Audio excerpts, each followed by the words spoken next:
back to Just Call Me Boats. Today, as you can see behind me, is my fifth wheel RV. And I want to talk to you guys about something that, well, frankly, it kind of stinks. I'm talking about your RV tank piping and what it can do when you don't put the proper amount of antifreeze into the system in the winter. And up here in Michigan, the winters get pretty cold, and if you don't have enough RV antifreeze down in your system, not only in the water piping itself, but into your storage tanks and the piping that's associated with that, the water in those pipes, if you don't get it drained out, and it's really hard to get 100% drained, you know, at a campground, because there's always a little something hanging out in the tank that doesn't want to come out until you start moving down the road. So let me show you what happens when you fail like I did. All right, fellas, let me show you what we're working with here. Now, this is the piping system under my camper. This is where you hook your hose that goes to the septic system of the campground. Now, this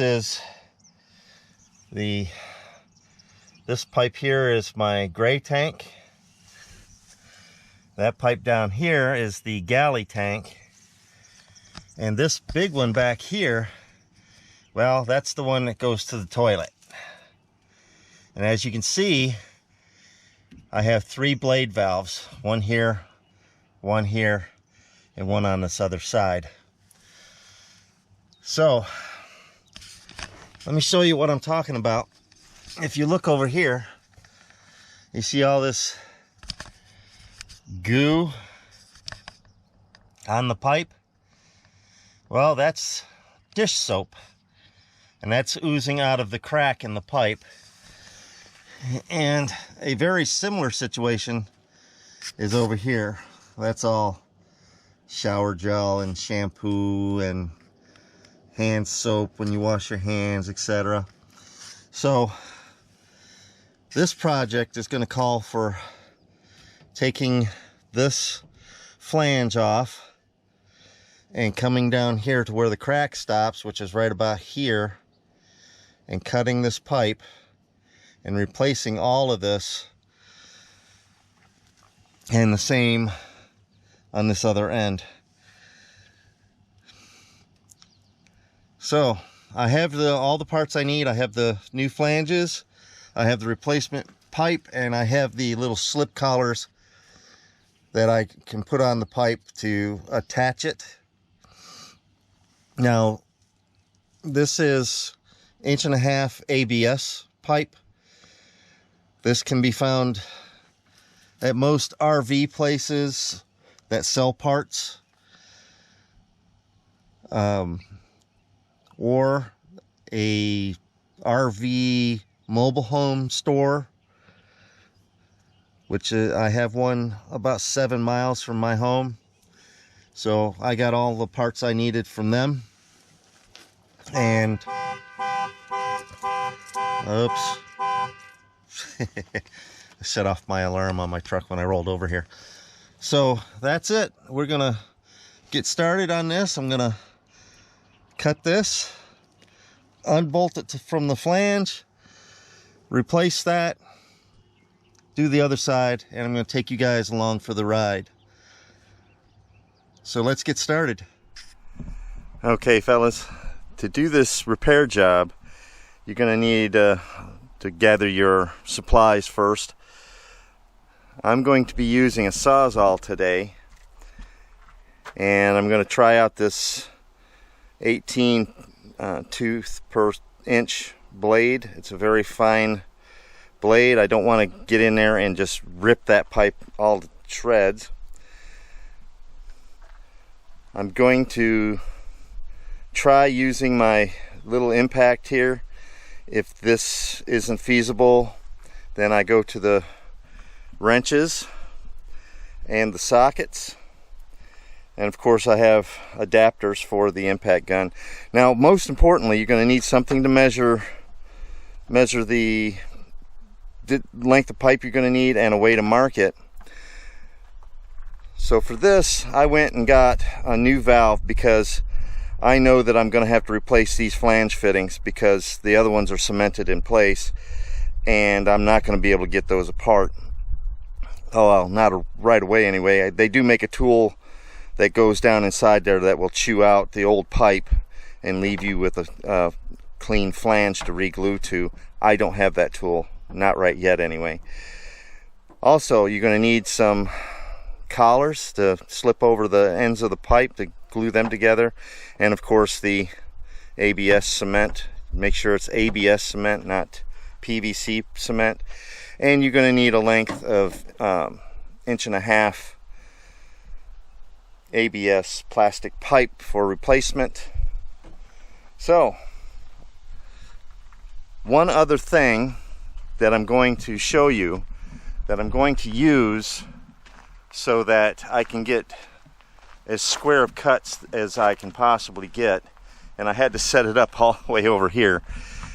It's my Delta cutoff saw. I already tested it, even with this wood blade that I have on here that cuts that ABS plastic pipe pretty easy. You don't want to charge through it real fast, just kind of go kind of slow, and it'll cut it perfectly, and it'll give you a 90-degree cut, so you make sure that everything's squared up. That to me is the most important thing, to make sure that it's going to seal and you're not going to have any more leaks. So with that said, let's get started on this. It's going to be a decent adventure, and well, I hope you enjoy it. Okay, there was two other things that I forgot to mention. You want to make sure you're wearing rubber gloves because you are actually dealing with sewage pipes. I mean, the gray tank and the Galley tank, yeah, they're kind of nasty, but they're not as nasty as the black tank, obviously. And you're also going to want to have some kind of bucket. The reason for that is you want to make sure there's no surprises waiting for you in that line. I don't believe there is any waiting for me because of the cracks in the pipes, but it doesn't hurt to make sure. So there's nothing there. I'm going to pull the Galley tank first. Yeah.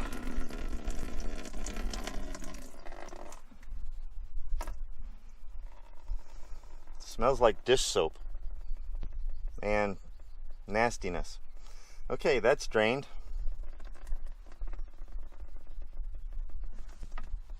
Okay, I'm just going to pull the gray tank now.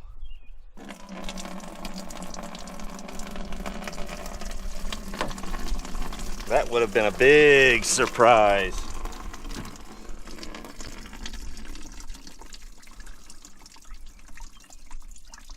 Huge surprise, actually. Wow, I'm glad I didn't just cut into that pipe. Okay, we're going to let this set for a little bit and let those drain. And then we're going to start cutting the pipe and doing what we came to do. That's so gross. Okay, something I just discovered. These bolts, now I'm assuming, I've only owned this camper 6 years, and I'm assuming that these are the factory original valves. I don't believe they've been messed with, and because of that, the bolts have rusted, and because they rusted, it didn't take a whole bunch to break them off. So I'm going to have to get replacement bolts. That shouldn't be too much of a problem, but that is something, that's one of the pitfalls that you guys are going to have to be aware of that is an extreme possibility that that could happen. So that kind of upsets me because that's going to delay this repair by a little bit, but that's okay. It's not a big deal. Ooh, that sun's right in my face. I can't really see. Yeah, the crack stops right about here, so I'm going to come up about another inch and cut it there. Well, here goes nothing. Get positioned here.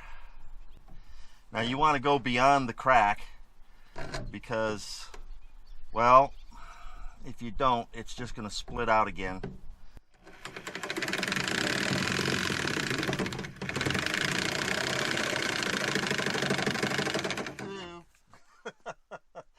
I was not expecting that.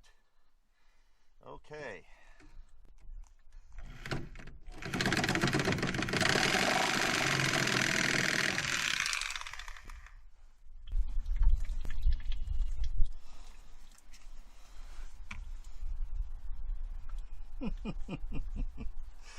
I was not expecting that at all.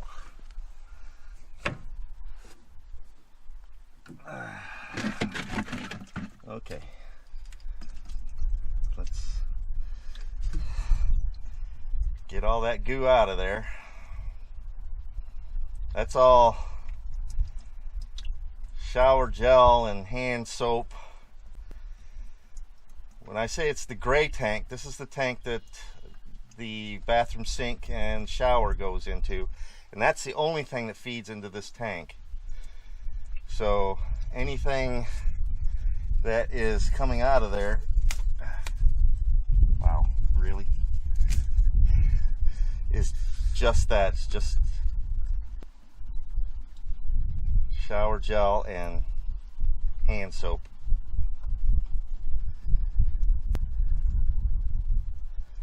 Okay, it's a bit windy out here today too, so that doesn't help matters much. So you got to be aware of this kind of stuff too. You get surprises. I can't wait to cut that galley tank. Whew, that's going to be a mess. Oh, and there might be a little hair in that too, because, you know, it goes down your bathtub drain.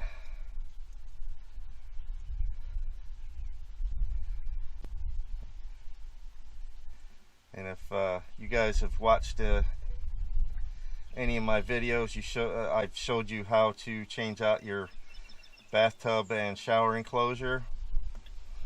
That was a pretty fun project.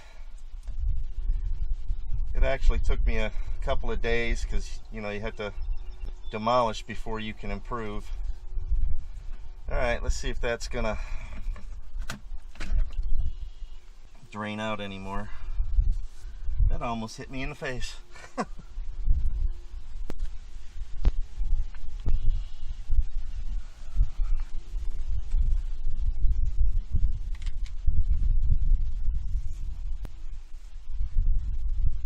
So in the meantime, let me see if I can come down here and break these other two bolts.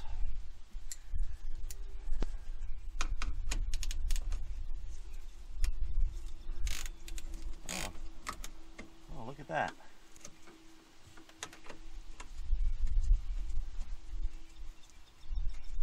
That one did not snap off. That's awesome. Now let's see, put this in a safe spot so I don't lose it.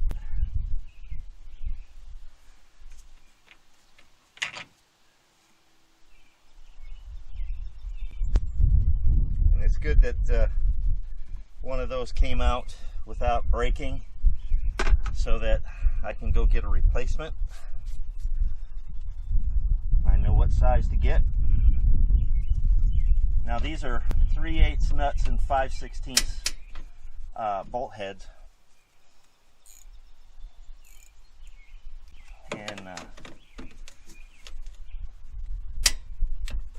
let's try this from a different angle.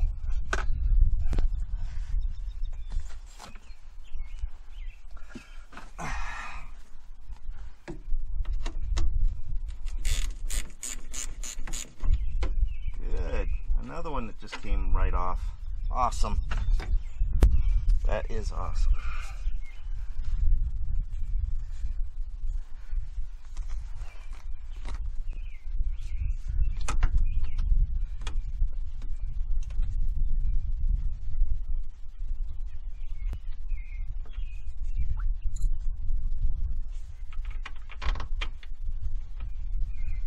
Okay, that one's not going to come out.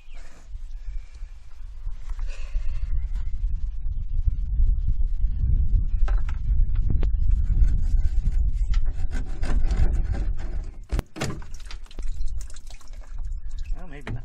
There we go. Okay, while you have this out, there's a rubber seal that you need to extract from this flange because the new one may or may not come with a rubber seal, but collect that just in case you need it.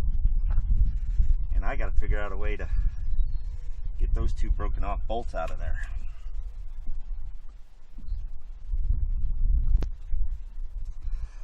Okay guys, now that I've got the pipe out, you can see, hopefully anyway, how bad that crack was. It goes all the way from the flange here, all the way down to about here. So we're going to get a measurement on this pipe and get a replacement. Now remember, that pipe has got to go inside this flange, and I think that's about 1/2 or 3/4 of an inch. Let's take a measurement here real quick.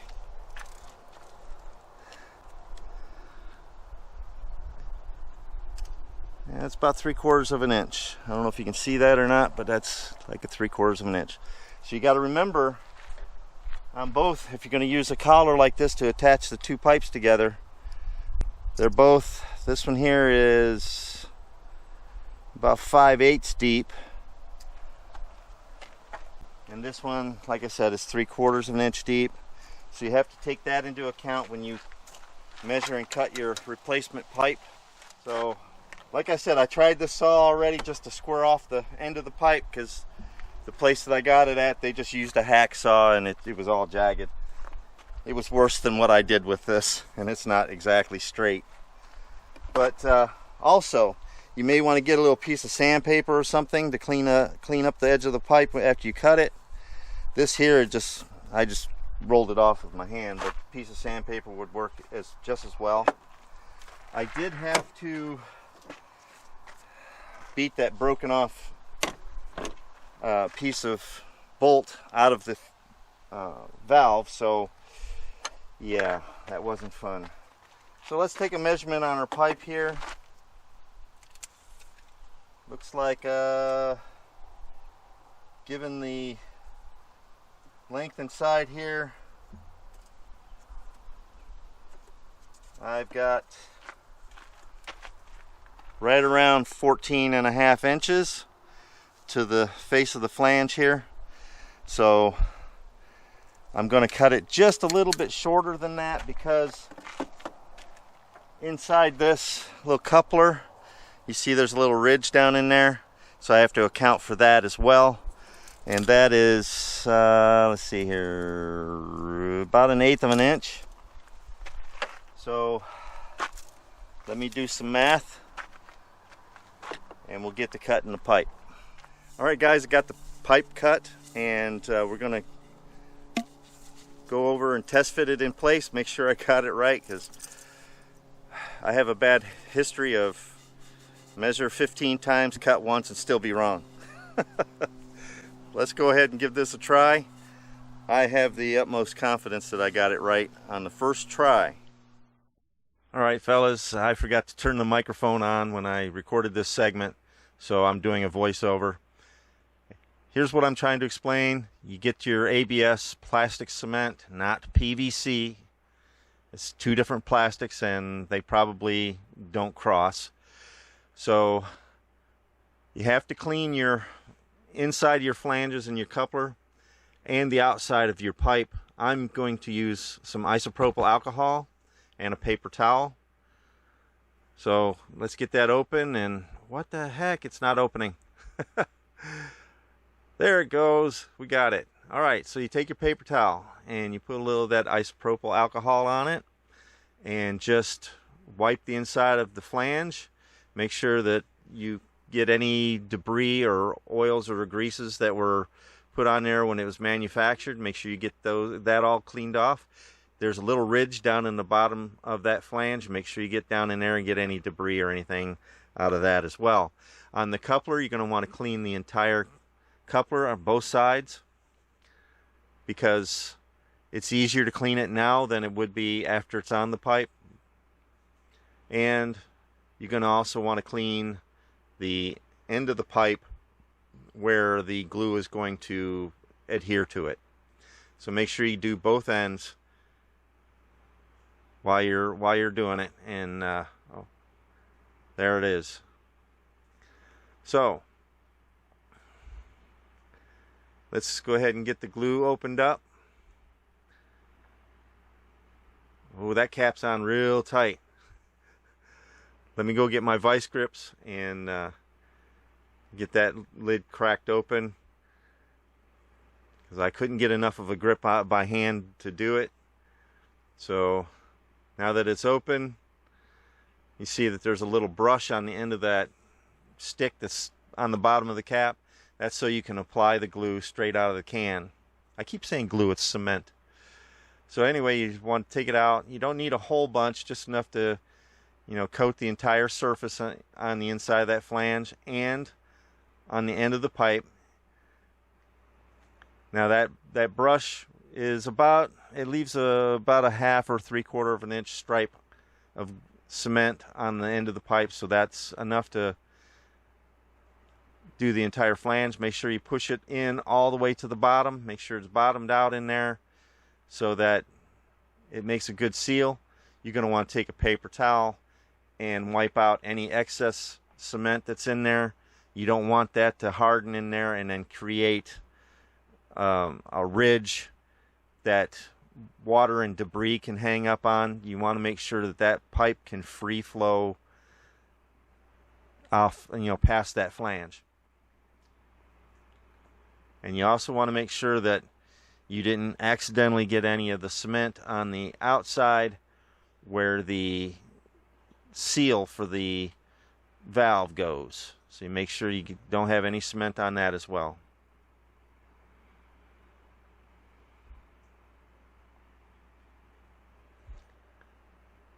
So next up, we're going to do the same process on the other end for the coupler.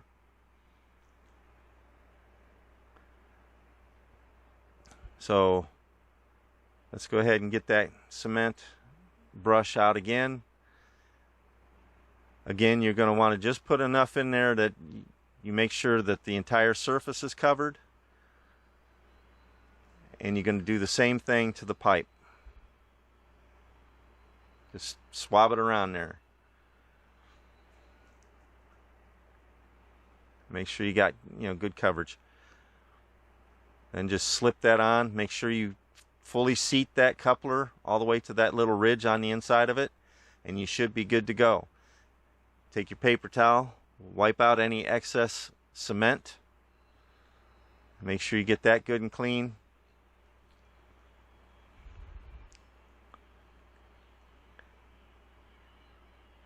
And we're just about ready to go over to the camper and install this new section of pipe.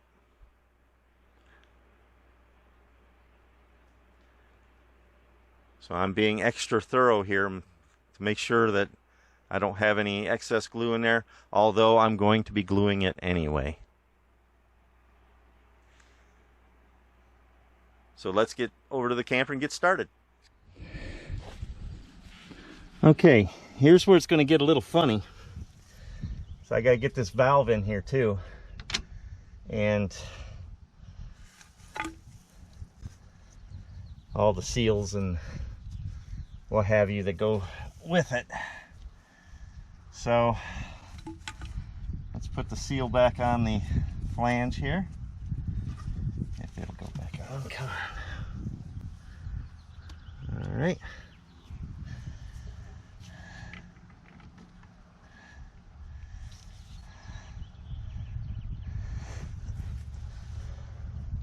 Oh, wait a second, I need to clean this.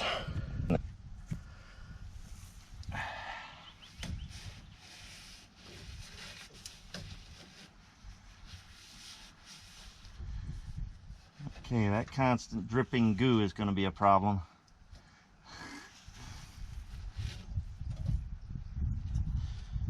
There we go.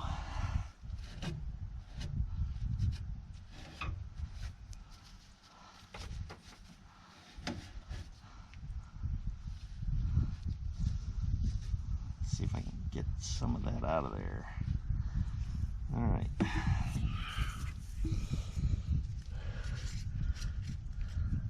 Again, like before, we're going to put a little glue on the flange.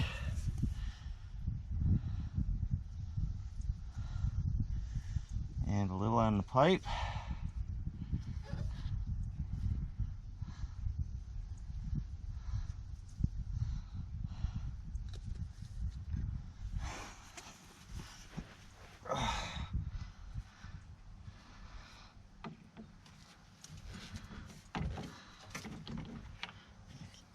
Valve out of the way for a second.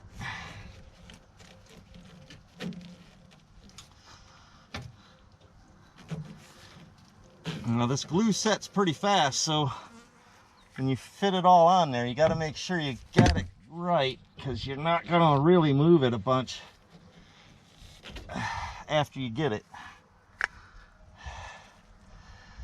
And I don't know if I just messed up or not.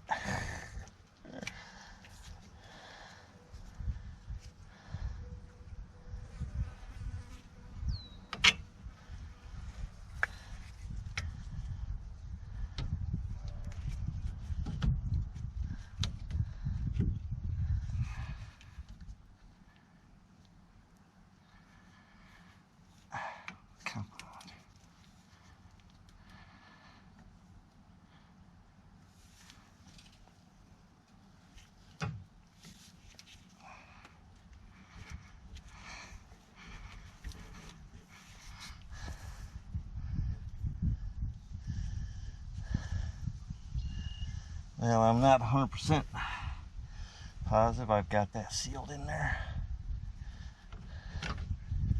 Oh my gosh. There we go. Oh, that's tricky.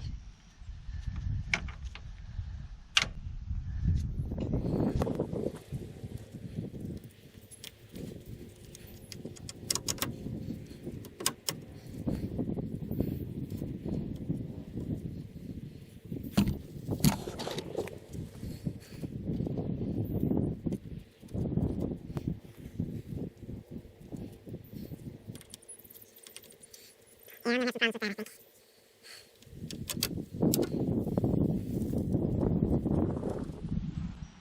Okay, once you get all your bolts in there, just need to tighten everything up, make sure it's all good to go. And that's the repair. Okay guys, there's the repair on the gray tank piping. I'm going to repeat the process for the galley tank. It's the same process. I'm not going to film that for you. You kind of get the idea of how to do this kind of repair. I hope you found this educational and you learned something from it. If you have any questions or comments, please leave those below in the box. You know where that is. Thanks for watching Just Call Me Boats, and I'll see you on the next project.